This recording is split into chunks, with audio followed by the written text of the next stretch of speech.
আপনারা কয়দিনে আপনাদের সংস্কার বাস্তবায়ন করবেন এটা আমি বুঝি না।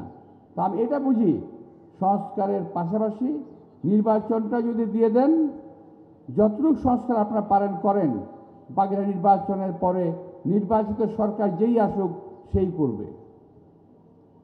অনেকের ভিতরে কিছু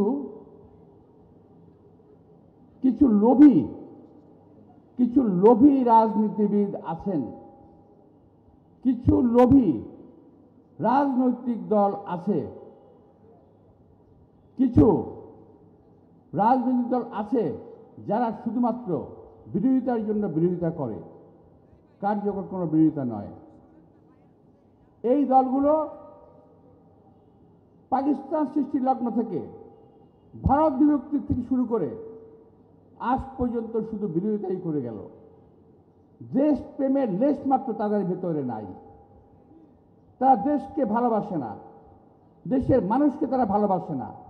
তারা ভালোবাসে যেভাবেই হোক ক্ষমতায় থাকতে হবে, যেভাবেই হোক ক্ষমতায় যেতে হবে। আমাদের তো আপত্তি কিছু না। দেশের লোক যদি ভোট দিয়ে আপনাদের ক্ষমতায় নেয়, আপনাদের কি আছে? ভোটে আসেন। ভোটকে ভয় পান কেন? নির্বাচনকে ভয় পান কেন আপনারা? এইটা না হলে নির্বাচন করা যাবে না, ওইটা না হলে নির্বাচন করা যাবে না।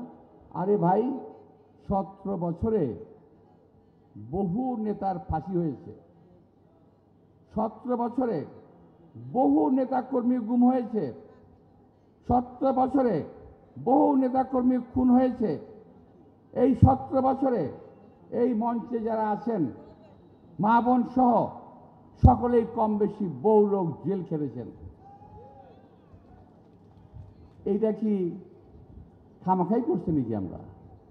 আমরা রাস্তায় এই গরমের মধ্যে প্যারেড করছি, এই প্যারেড মনে হয় আপনাদের কাছে?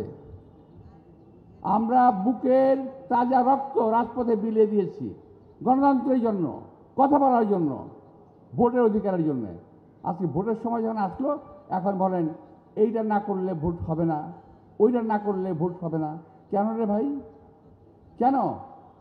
যারা লম্বা লম্বা কথা বলেন তারা বলেন বুকে হাত দিয়ে যে এই যে 5ই আগস্টের 5ই জুলাইয়ের জুলাই আগস্ট আন্দোলনে আপনাদের কজন নেতাকর্মী শাহাদাত বরণ করেছেন? বিএনপির 422 জন,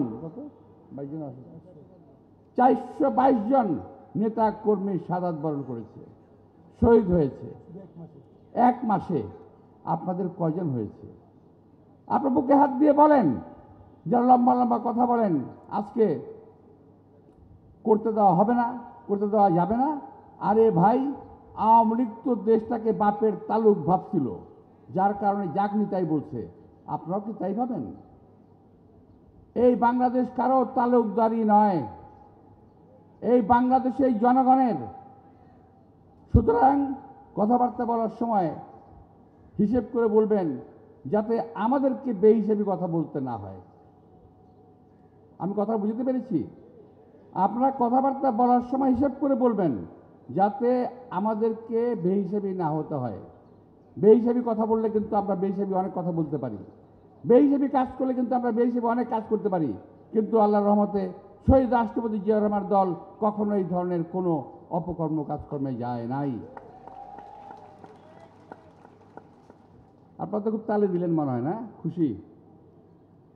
শোনেন, এই দলগুলো, আমি কালকে একটা বক্তব্যে বলেছি যে আমাদের সাংবাদিক ভাইরা আজকাল অনেক দলের কথা পত্রপত্রিকায় লেখে না, অনেক দলের কথা, খারাপ কথা লেখে না, ভালো কথাগুলো হয়তো লেখে দুই একটা। আর বিএনপির ভালো কথাগুলো লেখে না, খারাপ দুই একটা লিখে দেয়। সুতরাং আপনারা তো খুশি হয়েন না, আপনাদের বিরুদ্ধে অনেক বদনাম করতেছে কিন্তু এই সমস্ত লোকগুলা। অপকর্ম করে তারা, চাঁদাবাজি করে তারা, দুষ্কর্ম করে তারা, চাপিয়ে দেয় বিএনপির ওপরে। এই সমস্ত চাঁদাবাজদেরকে প্রতিরোধ করতে হবে, প্রতিহত করতে হবে, মুখের কথায় অথবা কাজে। যদি না করেন তাহলে কিন্তু আমাদের অ্যাক্টিং চেয়ারম্যান সাহেব বারবার বলেছেন, যদি জনগণের মন থেকে উঠে যান, আওয়ামী লীগের যে পরিণতি হয়েছে তার চেয়ে ভয়াবহ পরিণতি কিন্তু হতে পারে। সাবধান থাকবেন। আপনাদের অনেকের নামে, দু একজনের নামে, সবার নামে না। আমার একটা এলাকায় 100 কর্মী আছে, 2টা কর্মী খারাপ, বদমাইশি করে, অপকর্ম করে। যদি হয় আমার 98 জন কর্মী তো খারাপ না। সুতরাং 2 জন লোকের জন্য আমার সমস্ত কর্মী কালেমা লিপ্ত হবে, এটা হতে দেওয়া যাবে না। যদি কোনো চাঁদাবাজ ঢুকে পড়ে কিংবা আসে, অনেক চাঁদাবাজ কিন্তু আওয়ামী লীগের এখন দলের মধ্যে আছে, সব দলেই, বিএনপিতে আছে, জামাতে আছে এবং অন্য সংগঠনের সঙ্গে ঢুকে গেছে। তারা সব দলেই কম বেশি আশ্রয় নিয়ে নিয়েছে। ওই সমস্ত লোকগুলোকে চিহ্নিত করেন, চিহ্নিত করে দল থেকে বের করে দেন কিংবা পুলিশকে হাতে সোপর্দ করেন। কীট পতঙ্গ, পোকামাকড় দরজা জানলা খোলা পেলে ঢুকে যায়, ওদেরকে একটা একটা করে ধরে বাইরে ফেলে দিতে হবে। বুঝতে পারছেন? ঢুকতে পারে আমাদের দলে বহু লোক, বহু ছদ্মবেশী ঢুকতে পারে। এই লোকগুলোকে একটা একটা করে ধরে বাইরে ফেলে দেবেন, দরজার বাইরে। দলে এদের অবস্থান হবে না। বিএনপিতে কোনো অপকর্মকারী, কোনো দুষ্কৃতিকারী, কোনো চাঁদাবাজির জায়গা বিএনপিতে নাই এবং হবে না। এই কথা মনে রাখবেন সকল সময়ের জন্য। আমি শহীদ রাষ্ট্রপতি জিয়া রহমানের উদাহরণ দিয়ে কথাটা বললাম এই কারণে, তিনি অনেক উদার মানের লোক ছিলেন, সকল ধরনের লোককে জায়গা দিতেন। আমরা আপত্তি করেছিলাম, তখন তিনি বললেন যে এদেরকে বের করে দিতে হবে। সুতরাং কোনো খারাপ লোকের জায়গা বিএনপিতে হবে না। এবং আজকে একটি কথা আমি সর্বশেষ বলে দিতে চাই, দোষ করে কিন্তু সবাই। একটা কথা আছে না বাংলায়, সব মাছ কি জানি করে, সব মাছ, হ্যাঁ হ্যাঁ, আচ্ছা ভালোভাবে বলি, সব পাখি মাছ খায়, দোষ করে মাছ রাঙাল, তাই না? তো সব পাখি খায়। এখন বিএনপি সম্পর্কে বলতে খুব সহজ, বিএনপি দলে আছে। মরহুম সাইফুর রহমান সাহেব একটা কথা বলতেন, উনি বলতেন, সিলেটি ভাষায় বলতেন যে হাড্ডির পাশের মাংস খাইতে খুব মজা লাগে।